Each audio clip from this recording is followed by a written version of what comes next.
ఆ ₹5 ఏమొస్తుందమ్మా? ₹5తో శాస్త్రీ బామ్ కొత్త ప్యాక్ వస్తుంది. జలుబు, తలనొప్పి, ఒళ్ళనొప్పులు అన్నిటికీ రిలీఫ్ ఇస్తుంది.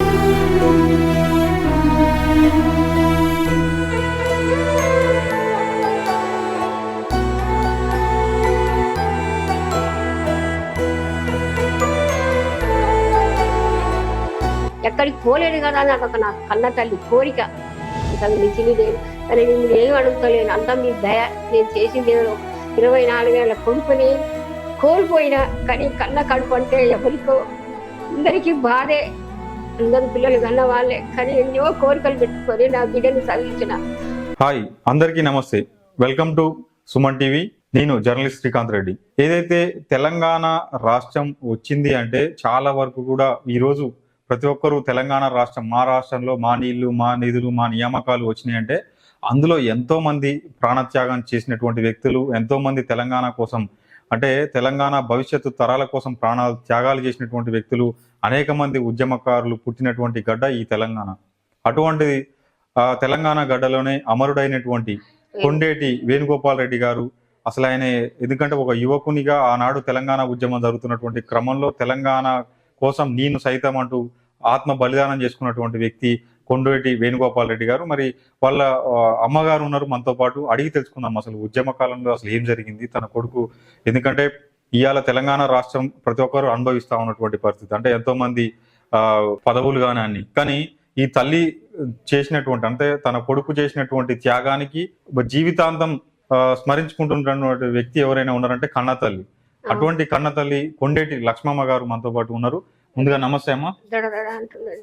భయం అనిపిస్తా ఉంది, కొట్టుకుంటారు, ఊసి వస్తేనే కొట్టుకుంటాడు. అయితే ఇప్పుడు వేణుగోపాల్ రెడ్డి గారు ఆ రోజు తెలంగాణ ఉద్యమ సమయంలో ప్రాణాలు కోల్పోయారమ్మా. అటువంటి బిడ్డని అంటే ఒక ఉద్యమకారుని అందించినటువంటి కన్న తల్లిగా మీకేమనిపిస్తా ఉంటది ఇప్పుడు చూస్తున్నటువంటి తెలంగాణలో?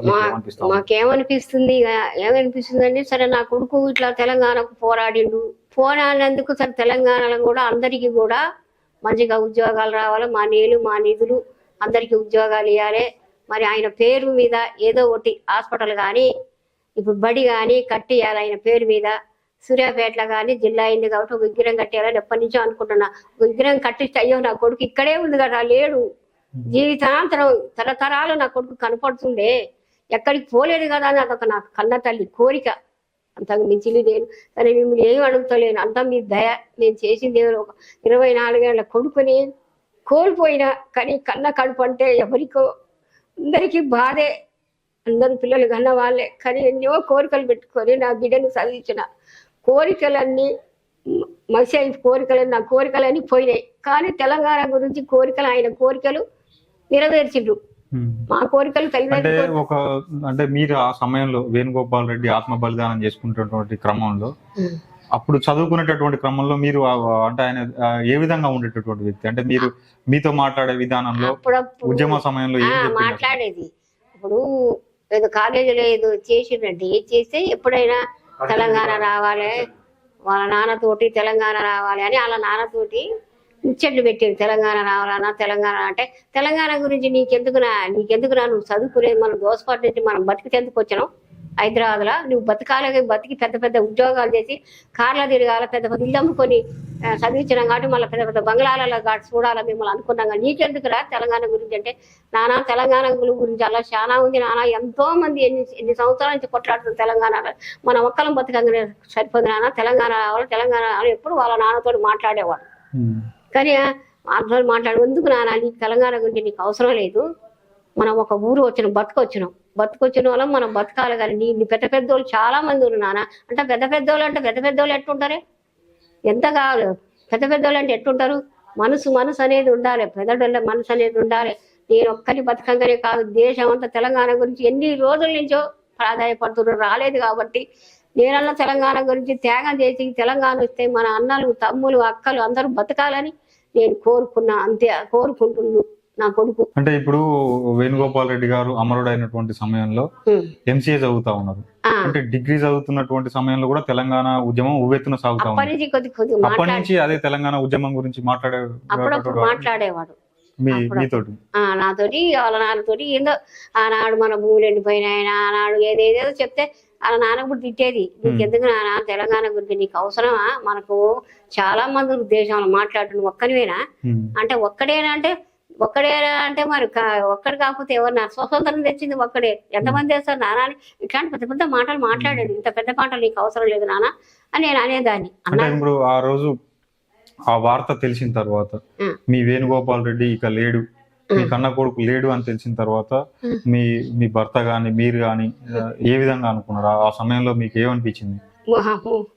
ఆ సైమములు మేము తట్టుకోలేము, నా కొడుకుతో పాటు మేము కూడా పోతే బాగుండు అనిపించింది. ఈ ముసలి వాళ్ళం కన్నా కష్టాలు పడి చదివిస్తే మరి ప్రాణాలు ఉంటాయా పోతాయా అని అల్లాడిపోయినాం. మేము అల్లాడిపోయినాం. మా బాధలు ఆ భగవంతుని కెరక. ఆనాడు ఆ క్యాంపస్లో 2 రోజులు ఉన్నాం. 2 రోజులు ఉన్న నైటు ఎవరెవరో పిల్లలు తెచ్చి, అసలు పిల్లలు తెచ్చి అన్నం తినమ్మంటే, నేను నాకు అన్నం పెట్టే కొడుకే పోయింది నాన్న, నేను అన్నం తినను అమ్మ, మేమందరం ఉన్నాం, మేమందరం మీ కొడుకులే తల్లి, ఒక ముద్ద తిని తినిపించురు. వాళ్ళు ఎవరో తెలియదు మాకు ఆ కొడుకులు. కానీ తెలంగాణ గురించి పోయింది కాబట్టి తెలంగాణలో అందరూ కూడా, నా కడుపే కాదు చాలా మంది చనిపోయిరు. కడుపు అంటే చాలా తీపి, దేశంలో నిలువెత్తు బంగారం పెట్టినా నాకు అవసరం లేదు, నా కొడుకే కావాలని కోరుకుంటుంది. కానీ ఆ భగవంతుడు అట్లా ఆయన త్యాగం చేసినందుకు ఫలితం ఆయన తెలంగాణ వచ్చినంతలా ఏమి దానికి న్యాయం ఏం చేస్తలేరు. తెలంగాణ వచ్చింది, ఎవరు తింటురో ఎవరు పోతురో ఎడిపోతుందో తెలియదు. ఇప్పుడు వేణుగోపాల్ రెడ్డి గారు మరి ఏదైతే అమరుడైన తర్వాత వాళ్ళ తండ్రి గారు పరిస్థితి ఏంది మరి ఆ సమయంలో? మరి ఇప్పుడు తండ్రికి ఆయనకు చివరి క్షణాల్లో ఎట్లాంటి విషయాలు మీతో షేర్ చేసుకున్నాడు వేణుగోపాల్ రెడ్డి? అంటే ఎట్లా షేర్ చేసుకుంటే, ఇప్పుడు ఆయన కూడా ఎక్కువ శాతం నా కొడుకు కానీ నా భర్త కానీ తెలంగాణ గురించే తెలంగాణ గురించే మా కుటుంబం పాడైపోయింది. మా కుటుంబం తెలంగాణ గురించి, నా పెద్ద కొడుకు కూడా చాలా తమ్ముడు అని కొంచెం ఆయన కూడా మెంటల్ ఇది అయిపోయిండు. నాకంటే పెద్ద చదువు కావాలి, నాకంటే పెద్దోడు కావాలని నా తమ్ముడు నేను అనుకున్నాను. నా తమ్ముడు మాకు బాధలు చెప్పలేని బాధలు పడ్డామండి మేము సంవత్సరాల దాకా. అసలు ఎంతో మంది, అసలు మాకు ఇల్లు లేదు. నా కొడుకుని హైదరాబాద్ క్యాంపస్లో ఉంటే మరి నాకు ఇల్లు లేదు, కాలుకైనా చెప్పుంది, కాకికైనా కూడుంది, నాకు ఇల్లు లేదు, నా కొడుకుని ఏడేయాలి మేము ఇవాళ చెప్పండి. భూమి లేదు, వ్యవసాయ భూమి ఉంది కానీ ఇల్లు అమ్ముకున్నాం. భూమి మాకు తక్కువనే ఉంది. సరే నాకు కొద్దిగా అప్పులే చదివించుకున్నప్పుడు సర్లే నాకు 2 కొడుకులు, నేను చెట్టు కింద అయినా ఉంటాగానే నేను భూమి అమ్మను, ఇల్లు అమ్ముకుంటా. 2 లక్షల అప్పు అయితే ఇల్లు అమ్ముకొని ఎవరి వాళ్ళకి ఇచ్చి హైదరాబాద్ హెచ్ఎంలో ఉన్నాం. నా పిల్లల కోసం నేనున్నా. అంటే సాధారణంగా చాలా వరకు కూడా వ్యవసాయ కుటుంబం నుంచి ఉన్నటువంటి వ్యక్తులే ఇటువంటి ఉద్యమాల్లో ఉన్నటువంటి వ్యక్తులు ఉంటారు. మరి ఇప్పుడు వేణుగోపాల్ రెడ్డి తండ్రి మీ యొక్క భర్త గారు ఏం పని చేస్తున్నాడు? వ్యవసాయమేనండి. వ్యవసాయం కొద్దిగానే ఉంది మాకు, 3 ఎకరాలు 2 ఎకరాలు ఉంది. ఇక చిల్లర షాప్ పెట్టుకునేది, నేను మిషన్ కుట్టుకునేదండి. నా కొడుకు నేను ఎంసీ చేసేటప్పుడు ఎవరికైనా 800 తీసుకుంటాడు, 800 900. కానీ అప్పుడు ఇల్లే పరిస్థితి, అప్పుడు కొంచెం నాకు మిషన్ కూడా కళ్ళు సరిగా కనపడలేదు. ఆ 800 900 నా కొడుకు గురించి నేను మిషన్ కూడా ఇచ్చేసానండి. నా మిషన్ కొట్టు మిషన్ కూడా నా కొడుకు త్యాగం చేసిన. కానీ ఎప్పుడు ఎన్ని చేసిన నా కొడుకు నేను మిషన్ కూడా త్యాగం చేసింది, నా ఫలితం దక్కదా అని నేను అనుకుంటున్నా. ఫలానాలు అంట మిషన్ అమ్మాలనుకుంటే వాళ్ళు కావాలన్నారు, వాళ్ళకి 900 ఏమో ఇచ్చిండంట ఇంటర్ చదివేటప్పుడు. అయితే ఫలానా ఆయనకి ఇంటర్ చదవాలమ్మా అంటే, ఇక నేను వద్దులేను ఆయన, నాకు మిషన్ కుట్ట నాకు నా వల్ల కాదు కానీ అంటే ఆ మిషన్ వాళ్ళు 1000 రూపాయలు ఇచ్చారు పాప. నేను 900 అని అన్నారు కానీ నాకు ఇంకా 100 ఎక్కించి కూడా 1000 రూపాయలు ఇచ్చి ఆ మిషన్ తీసుకొని పోయింది. నా కొడుకు కోసం నా మిషన్ కూడా కుట్టు మిషన్ కూడా త్యాగం చేసిన. అంతకంటే ఎక్కువ నేను ఏం చేయనండి. ఇక చేసేది ఏముంది చెప్పు. ఇప్పుడు ఏం కోరుకుంటున్నారు మరి మీరు? తెలంగాణ రాష్ట్ర వ్యాప్తంగా కూడా ఈ రోజు ప్రతి ఒక్కరు పదవులు అనుభవిస్తున్నారు. ఇవాళ ఒక రాష్ట్రం ఏర్పడ్డదంటే ఈ రోజు మన నీళ్లు మనకు, మన నిధులు మనకి, మన ఉద్యోగాలు మనకు అనేటటువంటి స్వరం ఎవరు వినిపించినా సరే దాని వెనక ఉన్నటువంటి త్యాగం కొండ్రేటి వేణుగోపాల్ రెడ్డి. అంటే అటువంటి వ్యక్తి తల్లిగా మీరు ఏం కోరుకుంటా ఉన్నారు? ఇప్పుడు తెలంగాణ సమాజం గురించి ఏం నేర్చుకోవాలని కోరుకుంటా ఉన్నారు యువత ఇప్పుడు ఉన్నటువంటి నేపథ్యంలో? యువత అంటే అందరికి ఉద్యోగాలు ఇవ్వాలి, అంతే కదా, ఉద్యోగాలు ఇవ్వాలి పిల్లలకు.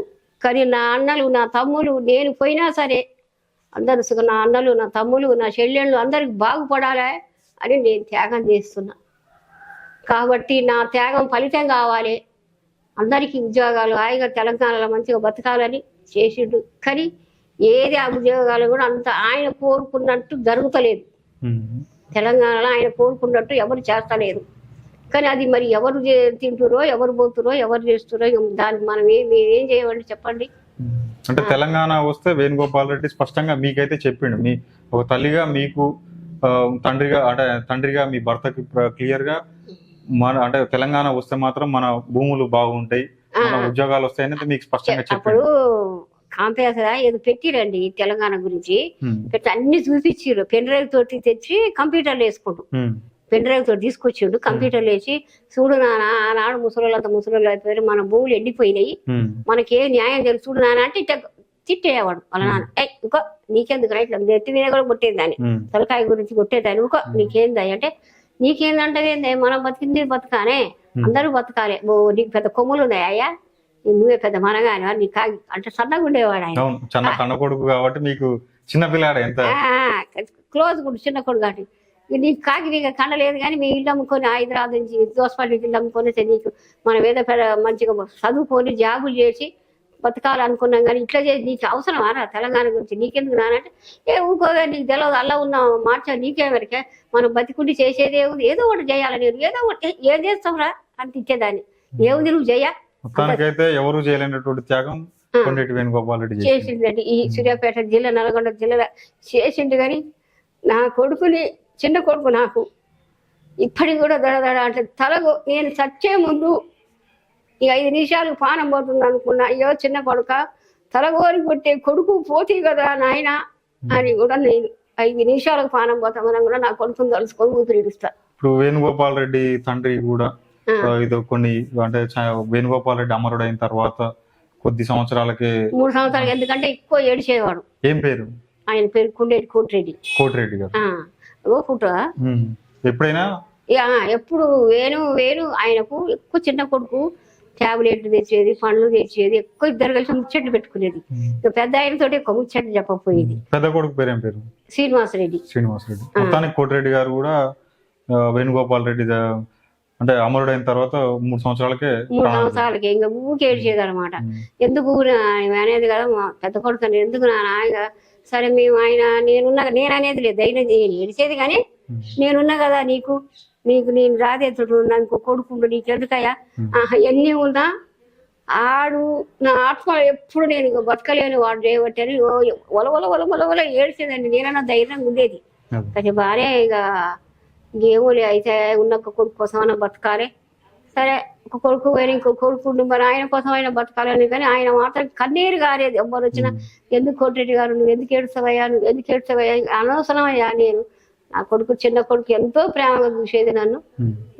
నేను బతకలేను, ఆయనతోటే కుళ్ళిపోయిందిగా. ఇది అంటే మొత్తానికి అంటే తెలంగాణ ఈ రోజు ఏదైతే ఫలాలు అనుభవిస్తున్నటువంటి ప్రతి ఒక్కరు కూడా గుర్తు పెట్టుకోవాల్సినటువంటి అంశం ఏంటంటే, ఆయన చనిపోయిన తర్వాత కూడా కోటిరెడ్డి గారు వాళ్ళ నాన్న ఏం కోరుకున్నట్టు ఊకే తెలంగాణ రావాలి, తెలంగాణ ఎప్పుడు వస్తుంది, తెలంగాణ ఎప్పుడు వస్తుంది, తెలంగాణ ప్రతి తొల్లటాలు అడిగేది. ఎప్పుడు వస్తుంది అంటే ఆయన తెలంగాణని చనిపోయిన నీకెందుకు తెలంగాణ, నా కొడుకు కోరికలు నెరవేరాలి, నా కొడుకు కోరికలు నెరవేరాలి, ప్రతి ఒక్క చదువుకునే పిల్లల్ని అడిగేది అనమాట. తెలంగాణ ఎప్పుడు వస్తుంది తెలంగాణ అంటే ఆయన చచ్చిపోయిన 6 నెలలకే తెలంగాణ వచ్చింది, కొద్ది రోజులకే. అందరు అన్నారు అయ్యో కోటిరెడ్డి గారు అప్పుడు తెలంగాణ ఎప్పుడు వస్తుంది, ప్రతి వాళ్ళని అడిగేది, పేపర్ చూసేది. అయ్యో ఆయన ఉంటే ఇవాళ ఎంత సంబరాల పడు, నా కొడుకు త్యాగం ఫలించిందని ఎంత సంబరాల పడు లేడా అనేది జనాలు అనుకున్నాం, మేము కూడా అనుకున్నాం.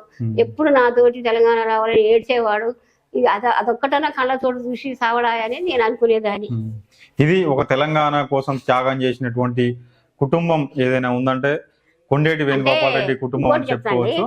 కొండేటి వేణుగోపాల్ రెడ్డి గారి కుటుంబంలో అంటే కొడుకు చనిపోయిన 3 సంవత్సరాలకే ఆ ఆవేదన తట్టుకోలేక బాధతోటి ఒక తండ్రి, తర్వాత ఈ కుటుంబం పరిస్థితి ఏంటనేది చూడాలి. అంటే తెలంగాణ రాష్ట్ర వ్యాప్తంగా ఉన్నటువంటి యువత అంతా కూడా ఒక్కసారి కొండేటి వేణుగోపాల్ రెడ్డి త్యాగాన్ని గుర్తించాల్సినటువంటి అవసరం ఉంది. మన కోసం, మన నీళ్లు, మన నిధులు, మన నియామకాలు అని మన రాష్ట్రం మనకు రావాలని చెప్పి ఒక ప్రాణ త్యాగం చేసినటువంటి కుటుంబం కొండేటి వేణుగోపాల్ రెడ్డి గారి కుటుంబం. మరి ఇటువంటి ఈ తల్లికి అంటే ఎన్ని కోట్ల రూపాయలు ఇచ్చినా గానీ ఆ పోయిన ప్రాణాన్ని మనం ఇయ్యలేము. ఎందుకంటే నిలువెత్తు బంగారాన్ని తీసుకొచ్చి నా ముందట పెట్టినా కూడా నా కొడుకుని మాత్రం తీసుకురాలేరు కదా అని కూడా స్పష్టంగా చెప్తా ఉన్నటువంటి పరిస్థితి. ఏది ఏమైనప్పటికీ కూడా ఇప్పుడున్నటువంటి పాలకులు ఎవరైనా సరే కొండేటి వేణుగోపాల్ రెడ్డి ప్రాణ త్యాగానికి ఖచ్చితంగా ఏదైతే అంటే ఏది చేసినా తక్కువే. కాకపోతే ఏంటంటే ఆయనకు ఏదైతే క్లియర్ గా ఆయన పేరు మీద ఒక అంటే కార్యాలయం కానీ లేదంటే స్మారకంగా ఒక స్టేడియం కానీ సూర్యాపేట జిల్లా కేంద్రంలో ఖచ్చితంగా నిర్మాణం చేపట్టాల్సినటువంటి అవసరం ఉంది. ప్రత్యేకంగా సూర్యాపేట జిల్లా కేంద్రంలో కొండేటి వేణుగోపాల్ రెడ్డి విగ్రహం పెట్టాల్సినటువంటి అవసరం ఉంది. ఎందుకంటే ఎప్పుడో ఒకసారి వచ్చి కొండేటి వేణుగోపాల్ రెడ్డి గారి కుటుంబాన్ని లేదంటే విగ్రహానికి ఒకసారి మేము వచ్చి కలిసిపోయినాం అని చెప్పి లేదంటే పూలమాల లేచిపోయినాం అన్నట్టు కాకుండా కొండేటి వేణుగోపాల్ రెడ్డి త్యాగానికి మనం ఇచ్చినటువంటి గౌరవం ఏందనేది కూడా ఒకసారి నాయకులు ఆత్మవిమర్శ చేసుకోవాల్సినటువంటి అవసరం ఉంది. కాబట్టి ఏది ఏమైనప్పుడు కూడా కొండేటి వేణుగోపాల్ రెడ్డి కుటుంబానికి కానీ ఎల్లప్పుడూ ఏ ప్రభుత్వం ఉన్నా సరే అండదండగా ఉండాల్సినటువంటి అవసరం ఎంతైనా ఉంది.